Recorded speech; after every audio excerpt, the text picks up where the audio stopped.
Il est indéniable, les femmes gabonaises aujourd'hui ont plusieurs tribunes d'expression à travers différentes plateformes associatives notamment, mais au-delà.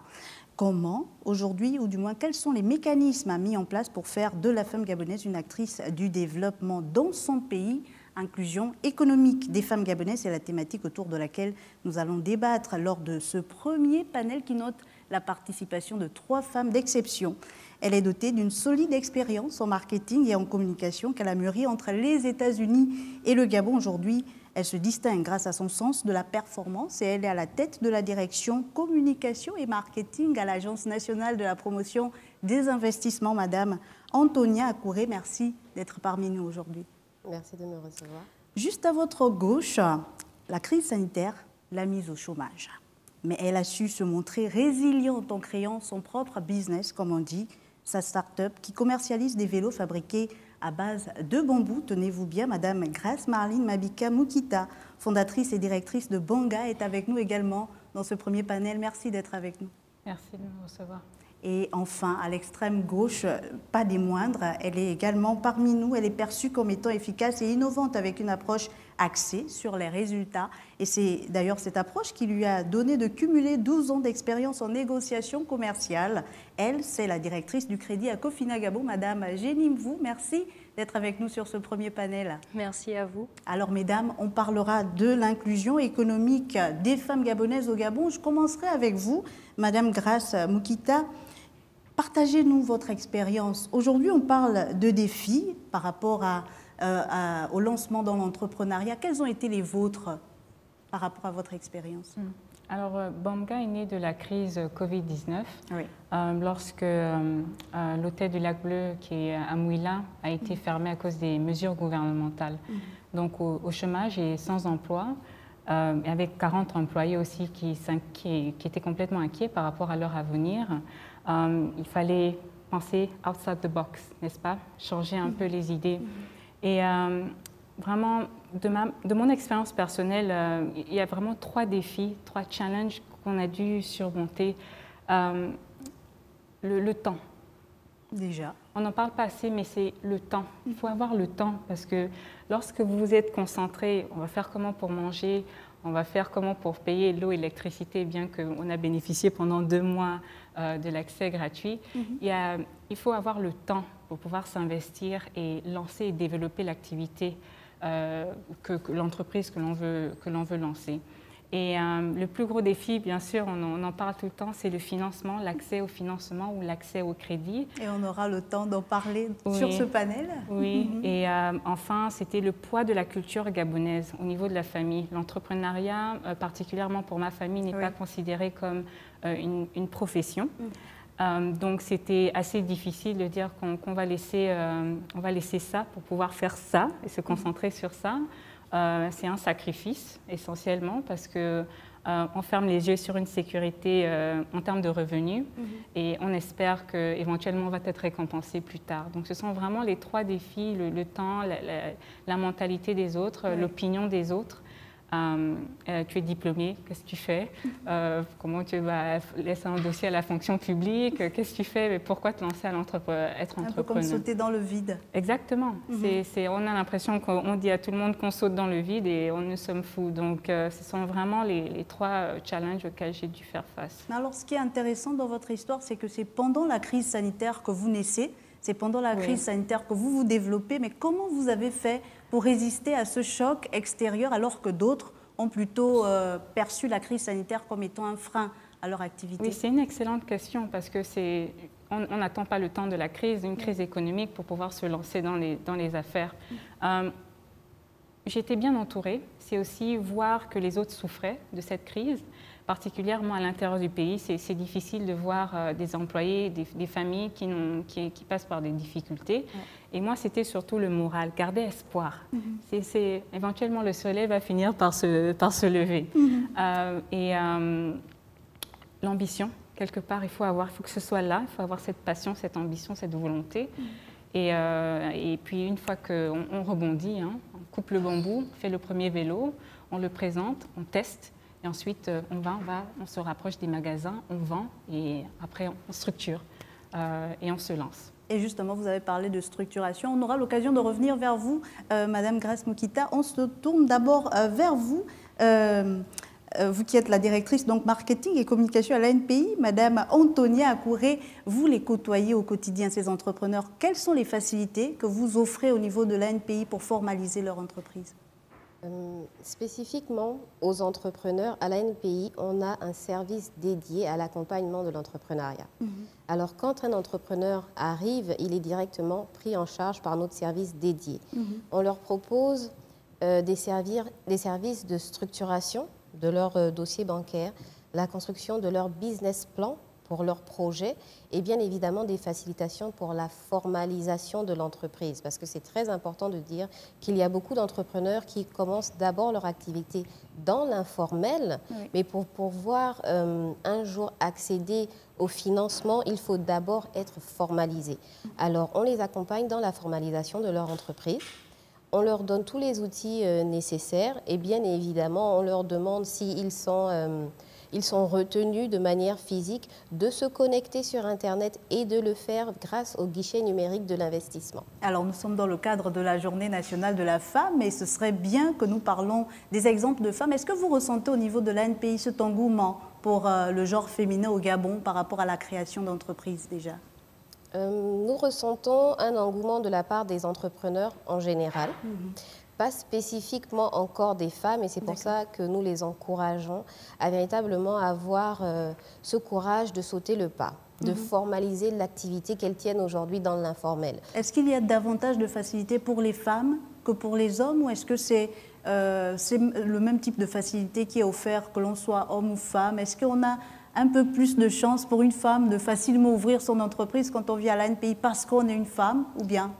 De manière précise, non, mais je tiens à rappeler que c'est la décennie de la femme. Donc forcément, quand une femme se présente, on apporte de l'intérêt à ce qu'elle vient nous dire, bien évidemment. Mais nous n'avons pas de programme dédié encore, mais c'est quelque chose à quoi nous pensons sérieusement. Pour l'instant, aujourd'hui, nous accueillons tous les entrepreneurs de la même manière. Alors, Madame Grace l'a dit, elle a eu 3 gros défis. Il y a eu l'entourage qui n'est toujours pas d'accord lorsqu'on se lance dans l'entrepreneuriat. Il y a le temps, mais il y a la question du financement. Et je me tourne vers vous, Madame Jenny Mvou. J'aime bien le sourire que vous faites parce que c'est un peu cette question que les entrepreneurs reposent à chaque fois, la difficulté à laquelle ils sont le plus confrontés, j'allais dire. Comment vous, au niveau de Cofina, vous réinventez la roue pour favoriser l'accès au crédit? D'accord. Mais donc, Cofina est né justement du fait qu'on avait remarqué que les PME africaines n'étaient pas suffisamment accompagnées. Donc, en ce qui concerne la problématique spécifique des femmes, nous avons une filiale au niveau de la Côte d'Ivoire qui s'appelle Finel et qui est dédiée au financement spécifique des femmes. Donc, au travers de Finel, Cofina apprend aujourd'hui à mieux accompagner les femmes et à comprendre les problématiques spécifiques des femmes dans l'entrepreneuriat. En ce qui concerne Cofina Gabon, juste avant de venir, je me suis fait faire mes statistiques. Donc rien que sur l'année 2020, on a accompagné pour près de 260 projets ou entreprises portées par des femmes et ça représentait à peu près 1,3 milliard. Donc c'est pour dire qu'aujourd'hui, on accompagne les femmes. On n'accompagne pas que les femmes, mais on accompagne les entrepreneurs. Donc la problématique liée au financement, à l'accès au financement, c'est de 2 ordres. Donc nous, quand on va regarder l'entrepreneur, on va regarder son activité, on va regarder l'existence de son activité et son antériorité dans son activité. On va pouvoir évaluer sa capacité à nous rembourser, parce qu'à la fin de la journée, nous sommes une entreprise et nous avons besoin de nous assurer qu'effectivement l'argent que nous allons donner va nous revenir, en plus de nos produits d'intérêt qui sont aujourd'hui notre gain. Et après, on va également regarder probablement s'il n'y a pas suffisamment d'antériorité au vu de l'antériorité de l'entreprise elle-même et son existence, l'antériorité en termes d'expérience du porteur de projet lui-même, donc ce qu'il sait faire, son savoir-faire, son expérience au cours de sa vie, donc ce qu'il a appris dans sa vie de tous les jours ou ce qu'il a appris dans son parcours professionnel qui nous conforte aujourd'hui sur sa capacité à pouvoir répondre de façon convenable aux demandes de ses clients à lui, qui lui permettra de pouvoir porter une entreprise pérenne et en fin de compte pouvoir nous rembourser. On a l'impression qu'il y a quand même un fossé, permettez-moi l'expression, qui s'est creusé entre l'entrepreneur et les banques. Aujourd'hui, il y a beaucoup d'entrepreneurs qui ne font même plus confiance, qui n'osent même pas venir pour au moins déposer un dossier pour avoir du crédit. Comment aujourd'hui on renoue le lien entre l'entrepreneur et la banque? Comment on refait confiance à la banque et comment Cofina peut appeler ces femmes entrepreneurs qui hésitent encore aujourd'hui à revenir et à faire confiance aux banques? Je pense que c'est au travers de beaucoup d'éducation. Parce qu'il ne faut pas qu'on se trompe. Hein. Le taux de bancarisation aujourd'hui en Afrique, il est encore très bas, et particulièrement au Gabon. Donc les gens découvrent la banque, les gens découvrent les méthodes de la banque et il faut beaucoup éduquer. Mais avec des langages simples que tout le monde peut comprendre. Donc aujourd'hui, la problématique, c'est la problématique de comment je rembourse. Effectivement, je veux un financement, mais le banquier, il n'a pas vocation à te refuser un financement. À la fin de la journée, le banquier, c'est une entreprise. Donc, si je donne du crédit, nécessairement, je vais générer en fait du produit. Parce que ce crédit, je ne vais pas le donner cadeau, entre parenthèses. Donc, je vais le donner, mais je vais te le facturer. Et donc, comment je m'assure que tu vas me le rembourser, hein? Mais toi, comment tu t'assures que tu vas me rembourser? C'est une éducation qu'il faut mettre en place pour que les gens comprennent comment fonctionne le système bancaire. Et je pense que les gens sont souvent heurtés au fait que quand ils arrivent dans des guichets de banque, peut-être que le discours qu'on leur tient n'est pas assez pédagogue. Ou n'est pas celui qu'ils attendent à voir. Mais à ce niveau-là, Madame Akouré, je reviens vers vous. Il y a aussi, du côté des entrepreneurs, c'est vrai qu'ils se plaignent beaucoup des banques, mais il y a beaucoup d'entrepreneurs aussi qui ne savent pas présenter un projet au niveau des banques. Et au niveau de l'ANPI, est-ce que vous les accompagnez dans ce sens ? Exactement, nous les accompagnons. Effectivement, il y a beaucoup d'entrepreneurs qui ont une bonne idée, mais ils ne savent pas comment la présenter et ils ne savent pas comment mettre en avant les indicateurs qui attirent l'attention des institutions bancaires. Alors nous, en interne à l'ANPI, on accompagne ces entrepreneurs-là et on structure leurs dossiers de façon à mettre en avant tous ces indicateurs clés qui vont prouver en fait aux institutions bancaires que c'est un projet dans lequel on peut investir. Est-ce que finalement l'ANPI a vocation à devenir un accélérateur pour ces entrepreneurs? Ça fait partie de nos objectifs. Alors grâce, vous avez une histoire particulière parce que de ce que je sais, vous ne vous êtes pas tourné vers les banques, mais vous avez plutôt voulu aller vers des financements alternatifs, comme on dit. Vous avez pris part à une compétition dont vous êtes finaliste. Peut-être nous raconter votre expérience parce qu'aujourd'hui aussi, c'est autant de pistes qui pourraient aider les entrepreneurs féminines.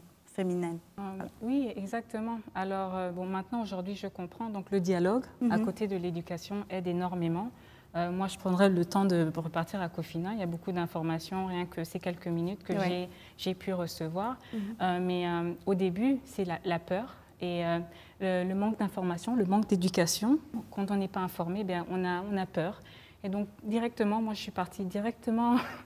J'ai appliqué à une compétition internationale qui ne me demandait rien en retour. Il n'y a pas de frais, c'est gratuit. Quelle est ton idée? Quel est ton projet? C'est à la phase d'idée, c'est à la phase de prototype, c'est en expansion, tu as déjà des marchés. Et puis, on a eu l'opportunité de pitch pendant 1 minute. Ça s'est très bien passé. Nous avons été sélectionnés pour les finales. Nous avons aussi amené le drapeau gabonais à la tête des finalistes. Et pour la petite ville de Mouila, c'est énorme, avec des vélos en bambou. Et puis surtout, nous avons été positionnés quand même, le grand prix du Hot Prize, c'est quand même $1 million. Oui. Et donc, $1 million, c'est beaucoup d'argent.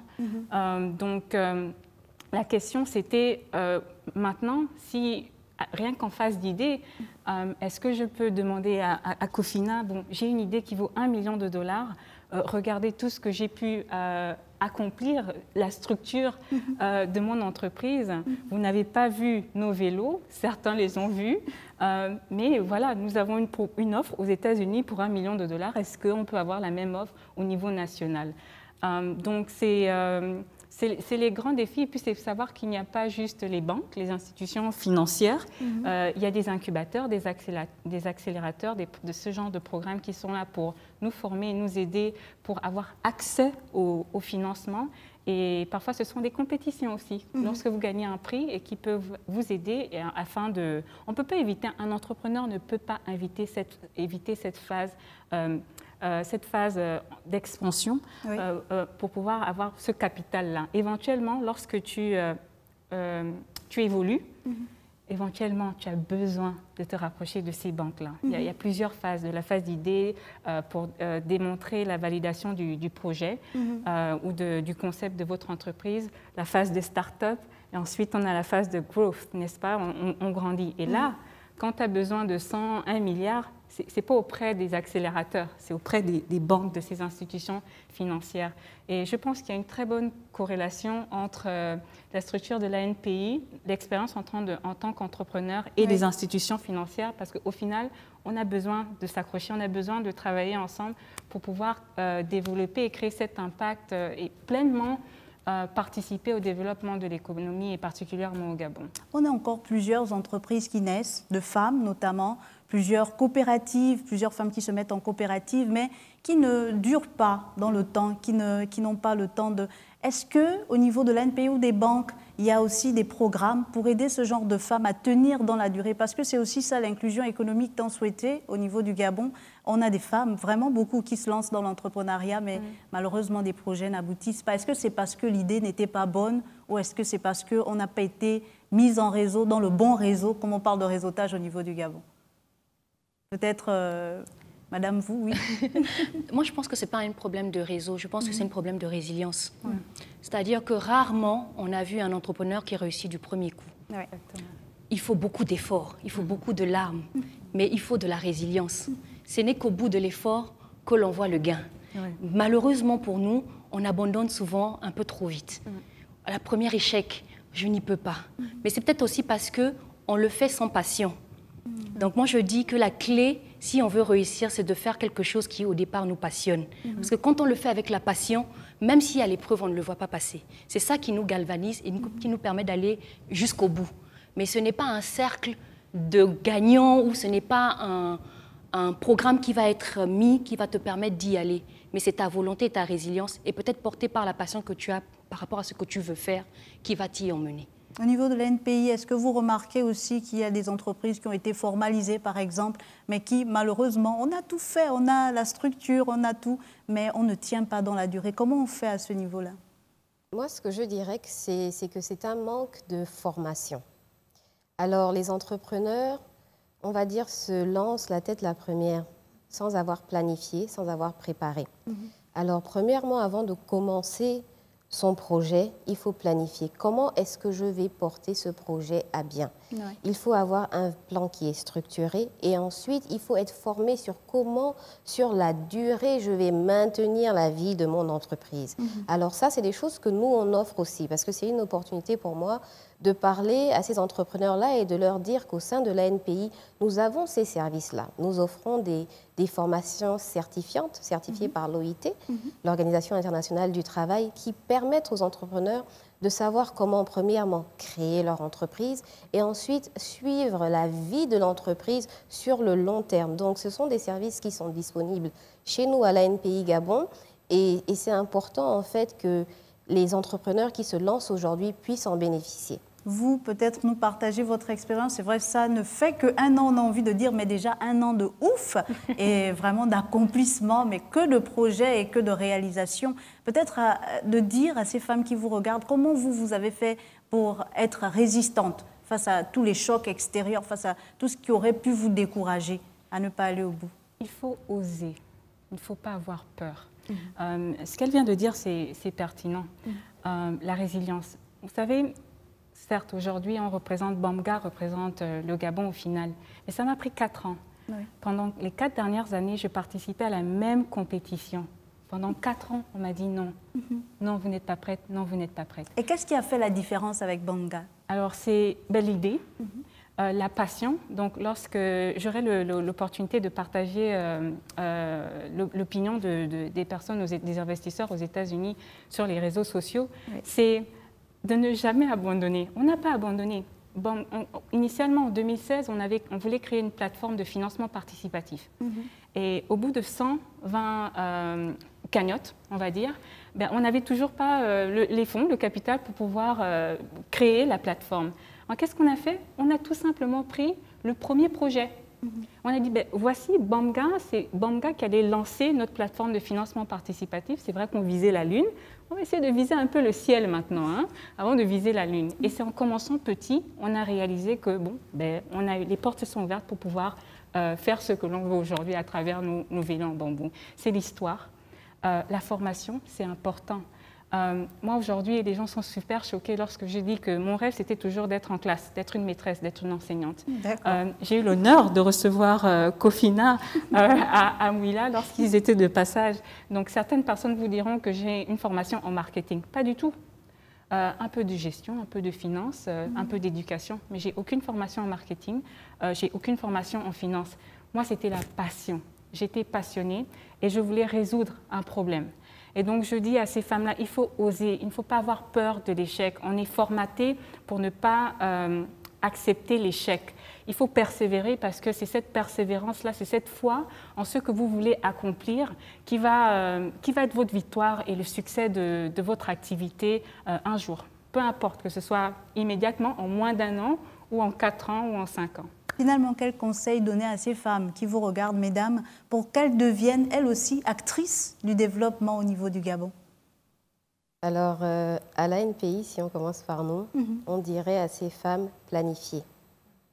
Planifiez, préparez-vous et ensuite lancez-vous. Ne vous lancez pas la tête la première sans savoir comment est-ce que vous allez mener à bien ce projet. Madame Jenny, la banque ne doit plus être un frein. Qu'est-ce que vous pouvez donner comme conseil à ces femmes pour qu'elles deviennent actrices aussi du développement? Il faut mettre le pied à l'étrier, il faut chercher à se faire éduquer sur le milieu bancaire. Et pour se faire éduquer sur le milieu bancaire, il faut commencer par ouvrir un compte.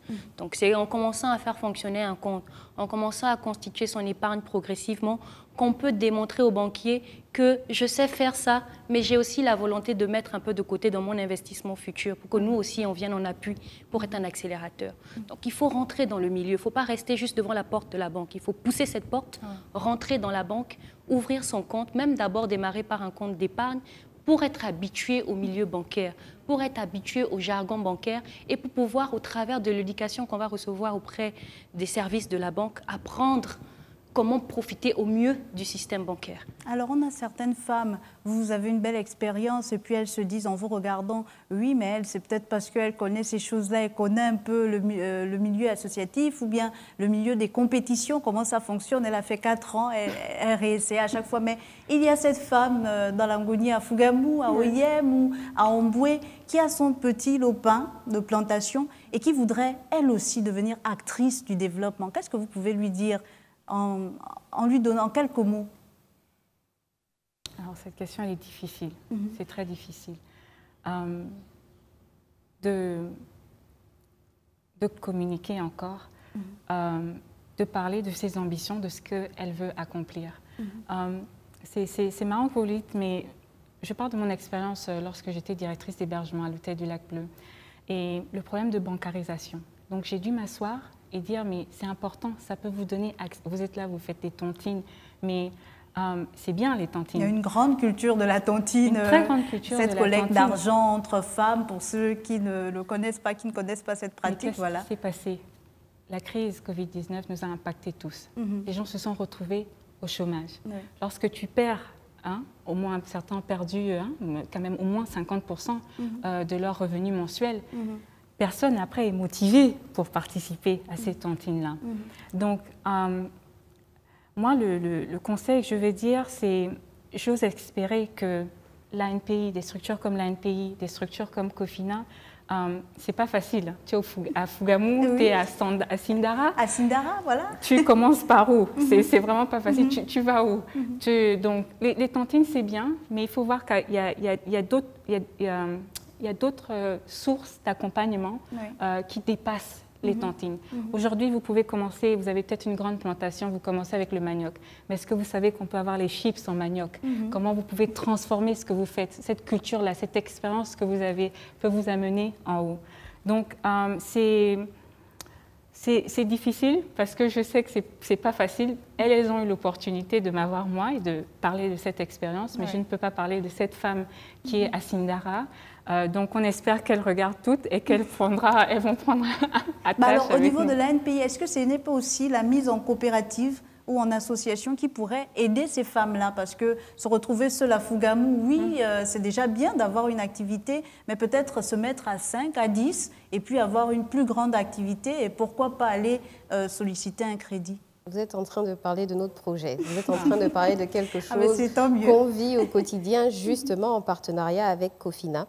On encourage les agriculteurs à se constituer en coopérative et nous facilitons l'accès au financement avec notre partenaire Cofina.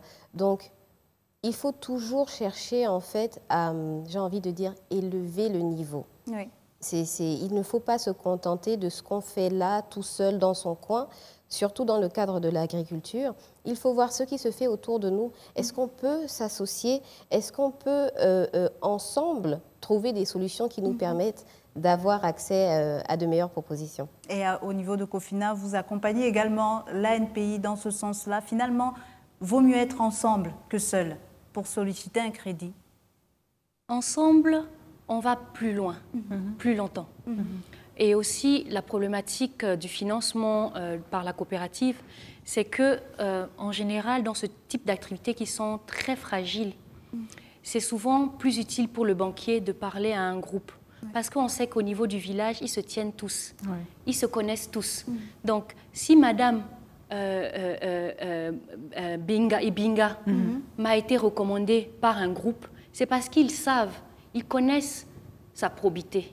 Ils connaissent sa force de travail. Ils connaissent que quand elle donne sa parole compte. Donc, ils vont venir tous ensemble pour nous dire financer Madame Binga. Mais derrière, eux-mêmes, ils ont tellement confiance en Madame Binga qu'ils vont se mettre collectivement caution solidaire pour Madame Binga. Et c'est en ça que la banque sera rassurée. Et collectivement, comme ça, soit en individuel, hein, chacune, mais avec l'accord des membres de la coopérative et avec chacun en étant caution solidaire du caution morale, je dirais, de Madame Binga, ou alors en termes de coopérative, parce qu'ils se sont mis ensemble et que moi, je sais le planter, mais elle sait le transformer en chips, et l'autre sait le packager, et l'autre, elle est très bonne en marketing, elle saura aller le vendre. D'accord? Que collectivement, ils vont mettre cette entreprise qui va fonctionner. Et ils auront réuni tout ensemble, chacun du petit bout qui permet d'arriver à l'édifice. Et c'est ça qui va nous intéresser. Donc, c'est l'organisation et la mécanique qu'elles auront mis derrière qui va nous rassurer. Alors, pour terminer, et je vais commencer par vous, Madame Jenny, puisque c'est vous qui aviez la parole, inclusion économique des femmes gabonaises, que retenir? Inclusion économique des femmes gabonaises, que retenir? Moi, je dirais que la femme gabonaise ne doit pas avoir peur de se lancer dans l'entrepreneuriat. Trop souvent, on s'est contenté d'être, excusez-moi, hein, ça ne fait pas bon genre, mais bon, on s'est trop contenté d'être femme au foyer, ou on s'est trop contenté d'être simple salarié. Mais on sait très bien que ce n'est pas dans là qu'on trouve notre épanouissement. Il faut oser faire des choses qui nous passionnent et il faut oser se lancer même si ça fait peur. Donc, il faut oser aller faire des petites choses et c'est avec les petites choses qu'on pourra faire des grandes choses. Donc, je demanderai aux femmes gabonaises de sortir de leur maison, celles qui savent faire la cuisine, d'aller avec ce don qu'elles ont reçu pour essayer de mettre quelque chose en place, celles qui savent faire la décoration, avec ce don qu'elles ont reçu pour essayer de nous faire vivre, nous faire rêver. Faites-nous rêver tous, mais on en est capable. Madame Antonia Akoré, qu'est-ce qu'on peut retenir de l'inclusion économique des femmes gabonaises? Moi, je dirais que l'inclusion économique commence par la structuration d'un projet. Donc, je dirais aux femmes gabonaises qu'il y a des outils qui sont mis à votre disposition. Le premier pas, de manière pragmatique, ce serait déjà peut-être venir à l'ANPI Gabon. Et nous, on vous accompagnera et on vous dira comment faire pour vous permettre de réaliser ce rêve qui est le vôtre. Alors, Madame Grace, on finira avec vous et peut-être encore une anecdote ou votre expérience. Qu'est-ce qu'on peut retenir, ou du moins à votre niveau, qu'est-ce que vous retenez de l'inclusion économique des femmes gabonaises? C'est essentiel, c'est impératif, c'est fondamental, il faut qu'on y pense. Il faut gravir les échelons à l'échelle. Et maintenant que, enfin du moins à travers ce dialogue, on voit que tout est mis en place pour que l'on puisse réussir et participer pleinement au développement de notre pays, au développement économique de notre pays. Donc, on va y aller. Moi, de toute manière, je vais continuer à me rapprocher de l'ANPI. Je vais faire le pas vers Cofina et continuer. Et j'ai juste hâte pour l'avenir et pour l'épanouissement de la femme en général, la femme entrepreneur gabonaise. Un panel exclusivement féminin. Merci à vous, Madame Grace Marline Mabika Moukita, fondatrice et directrice de Banga. Merci d'avoir été des nôtres. Merci à vous, Madame Antonia Akouré, vous qui êtes la directrice communication et marketing à l'Agence nationale de la promotion des investissements. Et merci à vous, Madame Jenny Mvou. Vous êtes directrice également marketing au niveau de Cofina Gabon. Responsable marketing, c'est ça? Directrice du crédit. Directrice du crédit, voilà, au niveau de Cofina Gabon. Merci à vous toutes, mesdames, d'avoir répondu à nos questions. On retiendra donc, mesdames, qu'il faut oser, il faut sortir de vos lauriers, il faut aller vers la structuration de vos projets, mais surtout pour que vous deveniez actrice du développement du Gabon. Merci encore d'avoir été des nôtres.